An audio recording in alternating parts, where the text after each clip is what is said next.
بسم اللہ الرحمن الرحیم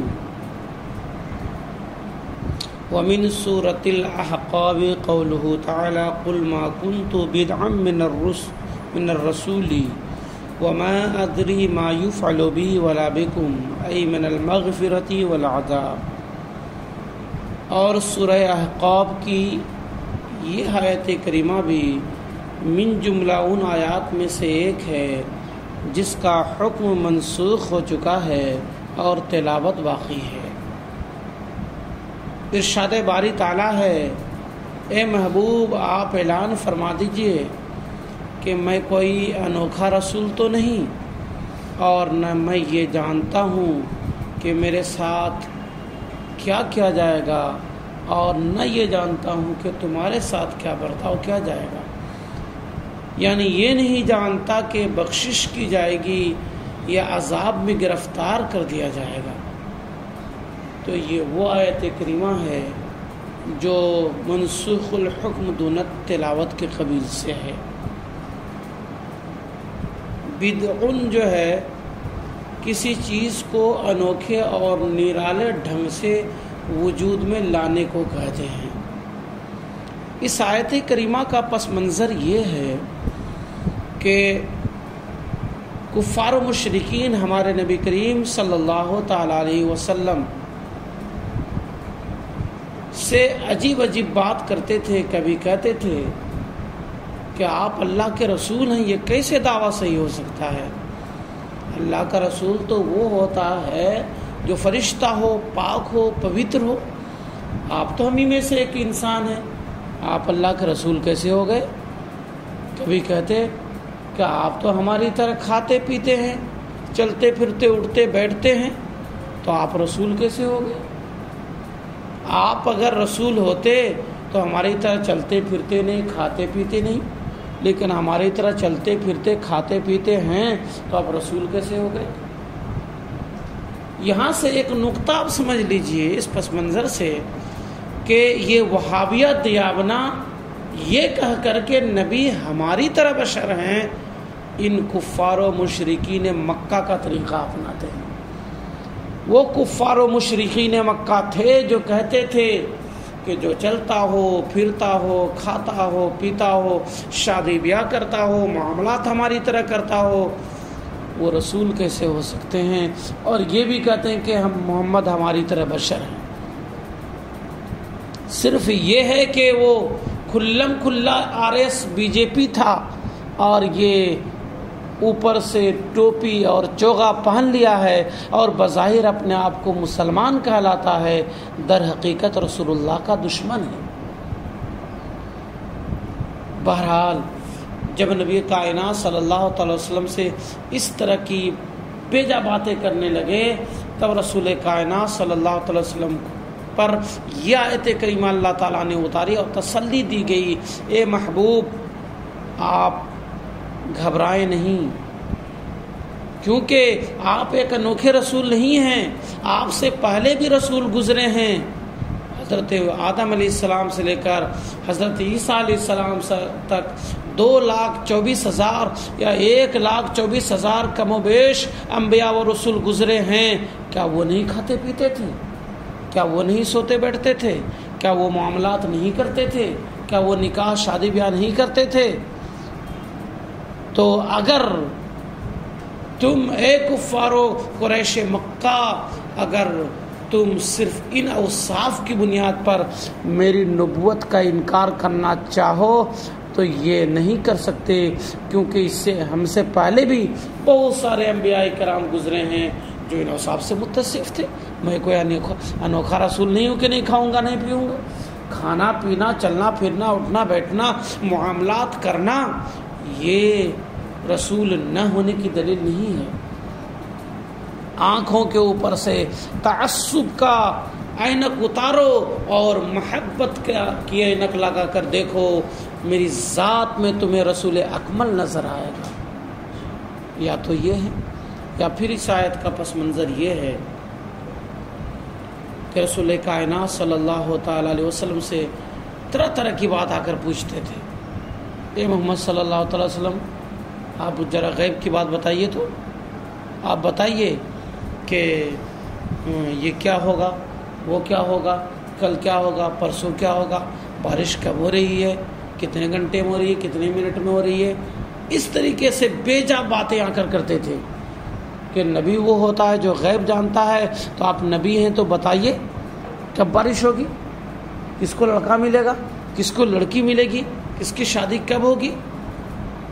تب نبی کائنات صلی اللہ علیہ وسلم سے اعلان کروایا اللہ تعالیٰ نے، اے محبوب آپ یہ اعلان فرما دیجئے.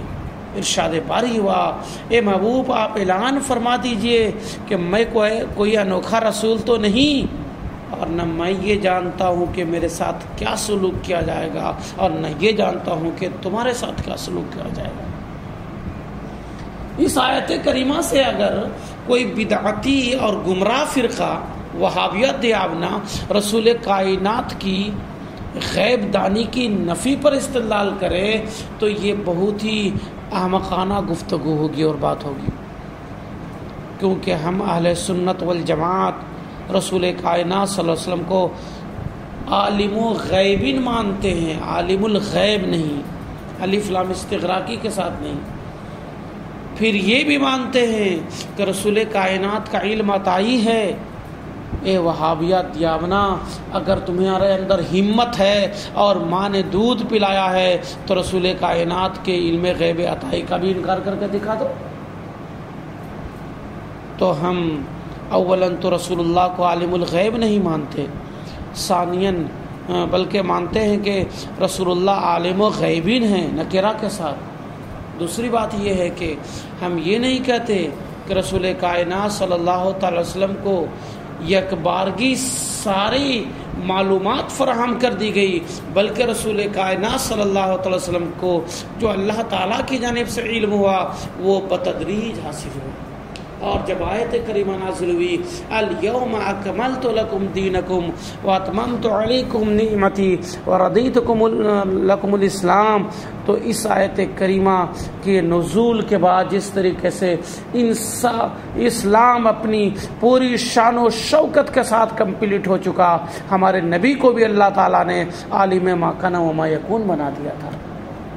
تبھی تو ہمارے نبی مجلس میں ممبر پر کھڑے ہوئے صحابہ کرام کا ٹھاٹھے مارتا ہوا مجمع ہے، ہاتھ میں رائی کا دانہ ہے، ارشاد فرماتے ہیں اے صحابہ پوچھ لو، آج سے لے کر قیامت تک جو پوچھنا ہے پوچھ لو. صحابی رسول کہتے ہیں جس کو جو پوچھنا تھا پوچھا، جس نے یاد رکھا یاد رکھا، جو بھول گیا سو بھول گیا.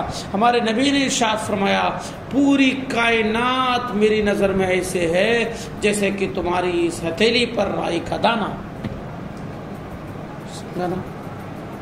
اس لیے ہمارے نبی کو علم غیب حاصل ہے. اولاً تو ہم نکرہ کے قائل ہیں، عالم و غیبین کہتے ہیں، عالم الغیب نہیں. دوسری بات یہ کہ ہم کہتے ہیں کہ ہمارے نبی کا علم عطائی ہے، اللہ تعالیٰ کی عطا سے ہے، بذات خود نہیں ہے. تیسری بات یہ ہے کہ ہمارے نبی کو اللہ تعالیٰ نے بتدریج علم عطا فرمایا ہے، یک بارگی دفعتاً واحدہ عالم ما کان و ما یکون نہیں بنایا ہے. لہٰذا اگر کسی آیت کریمہ سے بظاہر ہمارے نبی کی غیب دانی کا ثبوت فراہم ہو رہا ہے تو اس سے اس بات پر استدلال کرنا کہ نبی غیب نہیں جانتے ہیں سراسر ان آیات کریمہ کے مفاہیم و مطالب سے انکار ہے جس آیات و احادیث میں ہمارے نبی کی غیب دانی کا واضح ثبوت موجود ہے. سمجھ میں آ رہی کہ نہیں؟ کہتے ہیں کہ صاحب اتقان نے کہا کہ انہو مکث 16 سنتاً 16 مہینہ تک رسول کائنات اسی حال پر برقرار رہے. یعنی یہ کہ حضور کو یہ پتہ نہ تھا کہ میرے ساتھ بخشش کا برتاؤ ہوگا یا عذاب میں گرفتار ہو جاؤں گا اور میری امت کے ساتھ کیا معاملہ ہوگا. اس معاملے کو نہ جان سکے ہمارا نبی 16 مہینے تک. لیکن 16 مہینے کے بعد اللہ تعالیٰ نے ہمارے نبی کو بتا دیا کہ نبی آپ کے ساتھ یہ ویوہار ہونے والا ہے، آپ کے ساتھ یہ معاملہ ہونے والا ہے، آپ کی امت کے ساتھ یہ معاملہ ہونے والا ہے. ارشاد ربی ہوا لیغفر لک اللہ من ذنبک ما تقدم وما تاخر. کیا آیت ہے؟ لیغفر اللہ لک ما تقدم من ذنبک وما تأخر، اے محبوب آپ کے وسیلے اور صدقے سے اللہ تعالیٰ نے آپ کی امت کے اگلی پچھلی خطائیں معاف فرما دی ہیں۔ یاد رکھنا میرے پیارے، یہاں پر ذنب کا اطلاق ہوا ہے، اور ذنب کا اطلاق عام طور پر گناہ کے معنی میں ہوتا ہے، مگر چونکہ انبیاء کرام گناہ سے معصوم ہیں، انبیاء کرام جو ہوتے ہیں وہ 55 سے لے کر 55 تک گناہوں سے معصوم رہتے ہیں۔ 55 صرف تعبیر کے لیے بول دیا، یعنی پوری زندگی گناہوں سے معصوم ہوتے ہیں اور گناہوں کا صدور ان سے محال ہے۔ اس لیے یہاں پر اگر ذنب کا معنی ذنب کو اگر رسول کائنات کی ذات مقدس کی طرف منسوب کرو تو پھر ذنب کا معنی خطا اور گناہ نہیں ہے، بلکہ ذنب کا معنی لغزش ہے، خلاف اولا ہے۔ یعنی شان نبوت تو یہ تھی کہ اس سے اعلیٰ کام کیا جاتا، لیکن آپ نے شان نبوت کے موافق جو اعلیٰ کام تھا اس سے تھوڑا سا کم اعلیٰ کام کیا ہے محبوب۔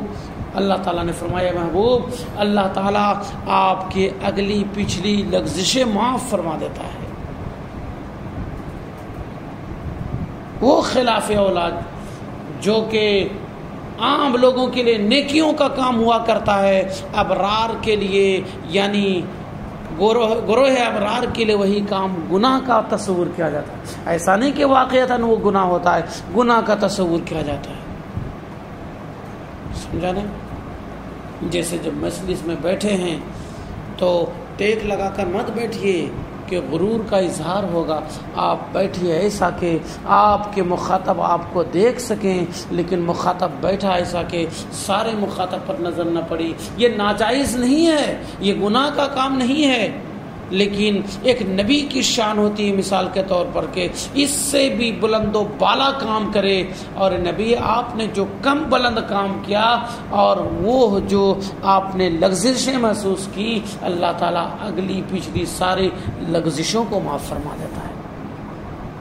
یا پھر یہاں پر ہمارے نبی کو اپنی فکر نہیں تھی، ہمارے نبی کو اپنی امت کی فکر تھی۔ چنانچہ جب آیت کریمہ وَإِن مِّنكُمْ إِلَّا کیا رہا جی وَإِن مِّن شَيْءٍ إِلَّا وَارِدُهَا كَانَ عَلَى رَبِّكَ حَتَمًا مَّقْضِيًّا نازل ہوئی کہ تم میں سے کوئی نہیں ہے جو کہ پل صراط پر نہ گزرے، یعنی ہر ایک کو پل صراط کے اوپر سے گزرنا پڑے گا۔ پھر پل صراط کی جو کیفیت تھی وہ بتائی گئی، بال سے زیادہ باریک، تلوار سے زیادہ تیز ہوگا۔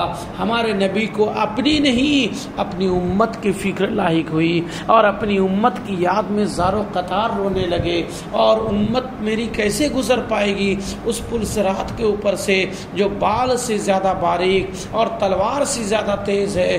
چنانچہ روایت میں آتا ہے کہ ہمارے نبی صحابہ کرام کے پاس سے نکل گئے اور ایسے ہو جل ہو گئے کہ 3 دنوں تک ہمارے نبی کا کسی صحابی کو پتہ تک نہ چلا۔ اب صحابہ کرام جو جلوے جانا کا ہمیشہ دیدار کرتے تھے، اب وہ پریشان ہونے لگے، ہمارے نبی کہاں چلے گئے؟ سب کی آنکھیں اشکبار ہے، دل نڈھال ہے۔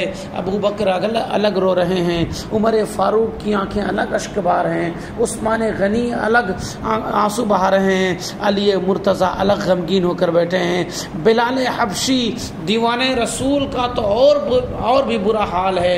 اب صحابہ کرام رسول کائنات کی فراق کو برداشت نہیں کر پا رہے ہیں، ادھر ادھر تلاش میں نکل پڑتے ہیں۔ ایک صحابی رسول ایک چرواہا سے پوچھتے ہیں، اے چرواہا کیا تم نے ہمارے آقا کو دیکھا ہے؟ چرواہا یہودی کا تھا، کہا اے شخص میں تیرے نبی کو تو نہیں پہچانتا اور نہیں جانتا ہوں کہ وہ کون ہے اور کیسا ہے، مگر میری بکریوں نے 3 دنوں سے چرنا چھوڑ دیا ہے، فلاں پہاڑ سے رونے کی آواز آتی ہے اور اتنی دردناک آواز ہوتی ہے کہ میری بکریوں نے اس دردناک آواز کو سن کر چرنا تک چھوڑ دیا ہے۔ صحابہ کرام اس پہاڑ کی طرف بڑے، آخر کار تلاش و جستجو کے بعد رسول کائنات کو ایک غار میں پا لیا جہاں پر ایک پتھر پہ اپنے سر انور کو رکھے ہوئے تھے، ربی حبلی امتی کی صدا بلند کر رہے تھے۔ حضرت صدیق اکبر پہنچ گئے، کہا یا رسول اللہ اب اپنے سر انور کو اٹھائیے، مگر ہمارے نبی نے اپنا سر انور نہ اٹھایا۔ عمر فاروق پہنچے، عثمان غنی پہنچے، علی مرتضیٰ پہنچے، یہاں تک کہ عاشق نبی حضرت بلال بھی پہنچے، لیکن رسول کائنات نے اپنے سر انور کو سجدے سے نہ اٹھایا، بس نوکیلے پتھر پر اپنے سر انور کو رکھے رہے اور یہی صدا بلند کرتے رہے، رب حبلی امتی، رب حبلی امتی۔ آخر کار مشورہ ہوا کہ بلاؤ خاتون جنت کو، سیدہ فاطمہ سے ہمارے نبی بڑی محبت کرتے ہیں، وہ اگر آ گئیں اور انہوں نے گزارش کر دی تو یقیناً ہمارے نبی سر انور کو اپنے سر انور کو نوکیلے پتھر سے اٹھا لیں گے۔ حضرت خاتون جنت بھی تشریف لے آئیں اور انہوں نے کہا ابا حضور اب تو اپنا سر انور اٹھائیے، آپ کے تمام صحابہ کرام عاشقان آپ کے سبھی نڈھال ہو رہے ہیں، لیکن اس کے باوجود حضرت فاطمہ رضی اللہ تعالیٰ عنہ کی گزارش بھی کام نہ آئی۔ اب حضرت فاطمہ نے ایک ترکیب سوچی، حضرت فاطمہ نے اللہ کی بارگاہ میں 2 رکعت نفل نماز ادا کی اور بارگاہ رب ذوالجلال میں ہاتھ اٹھا دیا، اے پروردگارا آج تک تیرے نبی کی بیٹی کے ایک بال پر کسی کی نظر نہیں پڑی ہے، میں دوپٹے کو اتار کر تیری بارگاہ میں دعا کرنا چاہتی ہوں، خداوندہ میرے بابا جان کی امت کو بخش دے۔ روایت میں آتا ہے کہ حضرت فاطمہ زہرا رضی اللہ تعالیٰ عنہ ابھی ہاتھ کو اپنے دوپٹے کی طرف لے جا ہی رہی تھی کہ رب ذوالجلال کو بھی جوش آیا، رحمت کو جوش آیا اور کہا اے جبریل جاؤ ہمارے نبی کو بشارت دو کہ ہم نے آپ کی امت کی گناہ کے اگلے پچھلی گناہوں کو معاف کر دیا ہے، کیونکہ اگر ہمارے نبی کی بیٹی کا دوپٹہ نیچے آ گیا تو قیامت قائم ہو جائے گی۔ جبریل امین آئے، بشارت سنائی، اے نبی کائنات اب اپنے سر انور کو اٹھائیے کیونکہ اللہ تعالیٰ نے آپ کی امت کی اگلی پچھلی خطاؤں کو معاف فرما دیا۔ میرے عزیز بچے، تو وہ رسول اپنے لیے کبھی فکر مند نہ رہتے تھے، وہ رسول اپنے لیے کبھی غمگین نہ رہتے تھے، لہٰذا اس آیت کریمہ میں ہمارے نبی کی خطاؤں اور گناہوں کا ذکر نہیں ہے۔ اے محبوب آپ جو پسمردہ رہتے ہیں اپنی امت کی فکر میں، آپ پسمردہ نہ ہوں، آپ کے صدقے میں اللہ تعالیٰ نے آپ کی امت کی تمام اگلے پچھلے تمام صغائر گناہوں کو معاف فرما دیا۔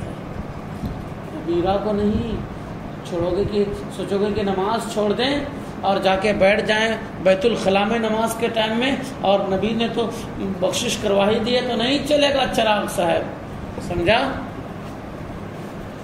گناہ صغائر مراد ہوتے ہیں اسی جگہ پر، سمجھا نا؟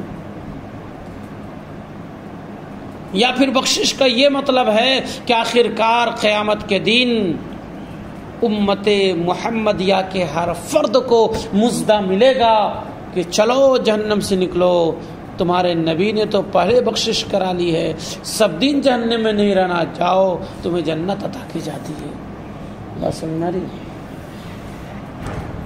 کہتے ہیں بہرحال صاحب اتقان نے کہا ہے کہ رسول کائنات 16 مہینے تک اسی حال پر برقرار رہے، پھر فتح مکہ کے سال فتح مکہ کے دن حدیبیہ کے سال ارشاد باری تعالیٰ لیا غفر لک اللہ ما تقدم من ذنبک وما تاخر سے منسوخ ہو گیا یہ حکم، اور بتا دیا گیا اے محبوب اپنی فکر تو چھوڑیے، آپ کی امت کی اگلی پچھلی خطائیں معاف کر دی گئی ہیں۔ سمجھا کہ نہیں؟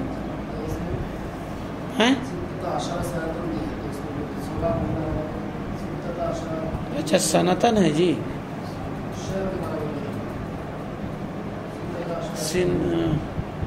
ستۃ عشرۃ شہرن ہونا چاہیے، سنتن نے 16 سال تو مدت وہی بھی نہیں، 53 سال کی عمر میں وہی کا آنا چالو، 40 سال کی عمر میں ہوگا نا، 40 سال کی عمر میں ہوا وہی کا نزول شروع ہوا اور 23 سال کی مدت تک آتا رہا۔ ممکن ہے ایک منٹ دیکھ لیتا ہوں میں جلد سے.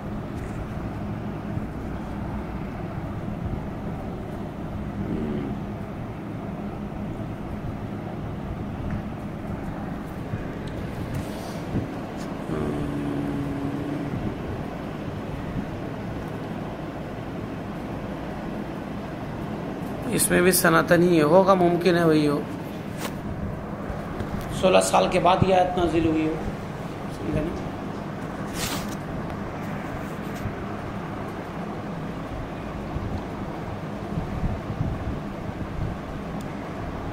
علی ما نص بہ فی الکشاف، جیسے کہ تفسیر کشاف میں علامہ زمخشری نے بھی اس کی تصریح کی ہے. اور سورہ محمد کی آیت بھی من جملہ ان آیات میں سے جس کا حکم منسوخ ہو چکا ہے اور تلاوت باقی ہے. ارشاد باری تعالیٰ ہے حتی اذا اسخنتموہم فشدوا الوثاق فإما من بعد او اما فداء. اے محبوب، جب تم کافروں سے خون ریز لڑائی کرو اور کافروں کو گرفتار کر لو تو یا تو اس کے بعد گرفتاری کے بعد احسان کرتے ہوئے اس کو رہا کر دو یا فدیہ لے کر جاں بخش دو. اس آیت کریمہ میں 2 آپشن تھا. پہلے یہ تھا کہ احسان فرما کر فری فوکٹ میں چھوڑ دیجئے قیدیوں کو. دوسرا یہ کہ یا پھر فدیہ لے کر ان کی جاں بخشی کر دیجئے. لیکن امام اعظم ابو حنیفہ کہتے ہیں قالت الحنفیہ، تو امام اعظم ابو حنیفہ فرماتے ہیں انه لا يجوز المن والفداء عندنا، ہمارے نزدیک احسان کرنا اور فدیہ لے کر چھوڑ دینا یہی 2 صورتیں جائز نہیں ہیں. یعنی احسان کر کے فری فوکٹ میں مفت میں رہا کر دینا گرفتار کیے ہوئے کافروں کو صحیح نہیں ہے. بلکہ کیا صحیح ہے؟ کہتے ہیں انما یجوز القتل والاسترقاق فقط، صرف اور صرف قتل کرنا اور غلام بنا لینا ہی جائز ہے. یہ حکم منسوخ ہو چکا ہے. یہ پہلے تھا حکم، پہلے دیا گیا تھا یہ آرڈر. اے محبوب احساناً، جب اسلام اس وقت پھلا پھولا نہیں تھا، اسلام کو غلبہ حاصل نہیں ہوا تھا، تو حکم دیا گیا تھا اے محبوب آپ ان کافروں کی تالیف قلب کے لیے، تاکہ اسلام کی طرف مائل اور جھکاؤ ہو، چاہیں تو ان کو فری میں آزاد کر دیں احساناً، تاکہ احسان کے بدلے میں تالیف قلب ہو، دل میں اسلام کی محبت ہو، اسلام میں داخل ہو جائے، یا پھر آپ فدیہ لا کر ان کی جاں بخش دیں. کہتے ہیں لیکن یہ حکم منسوخ ہو چکا. اب حکم سے برقرار یہ ہے کہ یا تو ان گرفتار کیے ہوئے کافروں کو تہہ تیغ کر دیا جائے یا پھر غلام بنا لیا جائے، اور لڑکیاں ہوں تو باندھی بنا لی جائیں. جماعت خامسہ والے میں سے ہر ایک کو بانٹ کر دے دیا جائے. کہتے ہیں یہ آیت کریمہ سورہ برات کی آیت سے منسوخ ہو چکی ہے. سمجھا نا؟ جس میں یہ ہے کہ سورہ برات کی وہ آیت تو یہاں پر نہیں ہے جس میں حکم یہ ہے کہ بس گرفتار کیے ہوئے کو قتل کر دو یا پھر انہیں غلام بنا لو، باندھی بنا لو. کہتے ہیں سورہ آیت برات سے یہ حکم منسوخ ہو چکا ہے. اور امام شافعی رحمۃ اللہ تعالیٰ علیہ اور امام احمد بن حنبل، جن کو 2 چھوٹا امام بھی کہا جاتا ہے، 2 چھوٹے امام کے نزدیک یہ حکم برقرار ہے، کیونکہ امام کو قیدیوں کو قتل کرنے، غلام بنا لینے کے درمیان اختیار ہے، والمن بالاطلاق، اور رہا کر کے احسان کرنے کے درمیان اختیار ہے، والفداء بالمال، اور مال لے کر جاں بخشنے کے درمیان اختیار ہے، یا مسلمانوں کے قیدیوں کے بدلے جاں بخش دینے کے درمیان اختیار ہے. یہ کہ ان لوگوں نے بھی تو مسلمان قیدیوں کو گرفتار کر کے رکھا ہے تو اردان پردان ہو جائے. جیسے کہ ہر سال 15 اگست اور 26 جنوری کے موقع پر کچھ پاکستانی قیدیوں کو ہندوستانی فوج چھوڑتی ہے، آزادی کی خوشی دیتی ہے، جو گرفتار کے لے جاتے ہیں اور جن کا جرم اشد ثابت نہیں ہو پاتا ہے. مچھلی مارتے مارتے سمندر میں انڈیا کے بارڈر میں آ گیا، اب انڈین نیوی نے جو ہے نا اس کو گرفتار کر کے جیل میں ڈال دیا. اسی طریقے سے مچھلی مارتے مارتے بارڈر کراس کر گیا اور اس کی سیما میں چلا گیا، پاکستان کی سیما میں، پاکستان والے بھی گرفتار کر لیتے ہیں. یا راستہ بھٹک گیا اور پاکستان کے بارڈر میں انڈیا کے لوگ گھس گئے، اس کو گرفتار کر لیا، یا پاکستان کے لوگ انڈیا کے بارڈر میں گھس گئے، راستہ بھٹک گیا، پتہ نہ چلا باؤنڈری کا، ہر جگہ تو میڑ لگی ہوئی تو ہے نہیں۔ تو ایسے بے گناہ قیدیوں کو جو کسی معمولی سی غلطی کی وجہ سے گرفتار کر لیے جاتے ہیں، دونوں کا تبادلہ ہوتا ہے ایسے موقعوں پر۔ تو اسی طریقے سے اے محبوب آپ تبادلہ کر لیں، آپ ان کے قیدیوں کو رہا کر دیں اور مسلمان قیدیوں کو رہا کروا لیں۔ یہ دو چھوٹے امام کا ان تمام چیزوں کے درمیان اختیار ہے، لیکن ہمارے امام اعظم کے نزدیک بس دو ہی حکم برقرار ہے، کیا؟ یا تو قتل کر دیا جائے یا قیدیوں کو غلام و باندی بنا لیا جائے۔ اور سورہ حجرات کی آیت بھی من جملہ الآیات میں سے جس کا حکم منسوخ ہو چکا ہے۔ ارشاد باری تعالیٰ ان اکرمکم عند اللہ اتقاکم، تم میں سب سے زیادہ معزز ترین رب کے حضور وہ ہے جو سب سے زیادہ متقی اور پرہیزگار ہو۔ بعض نے کہا کہ یہ حکم منسوخ ہو چکا ہے، بعض نے کہا ہے لیکن منسوخ ہوا نہیں ہے، اس آیت کا حکم منسوخ نہیں ہوا ہے۔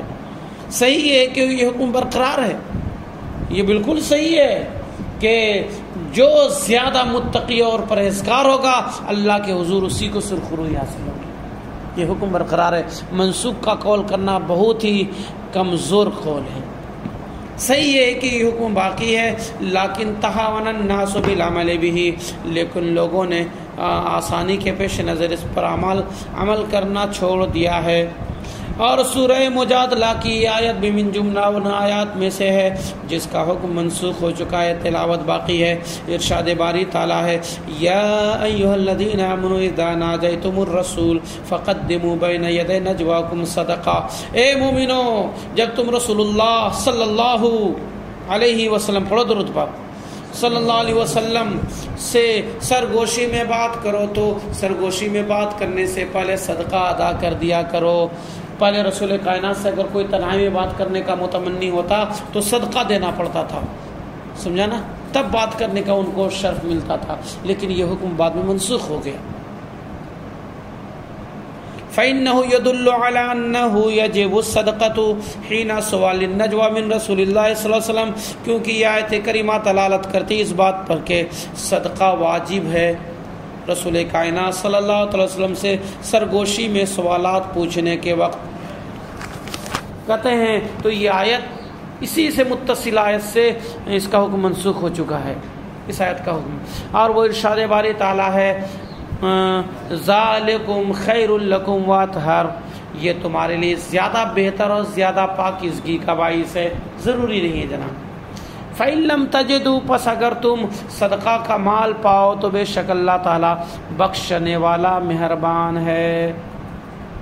تو یہ آیت کریمہ بھی من جملہ ان آیات میں سے ہے جو منسوخ الحکم دون تلاوت کے قبیل سے ہے۔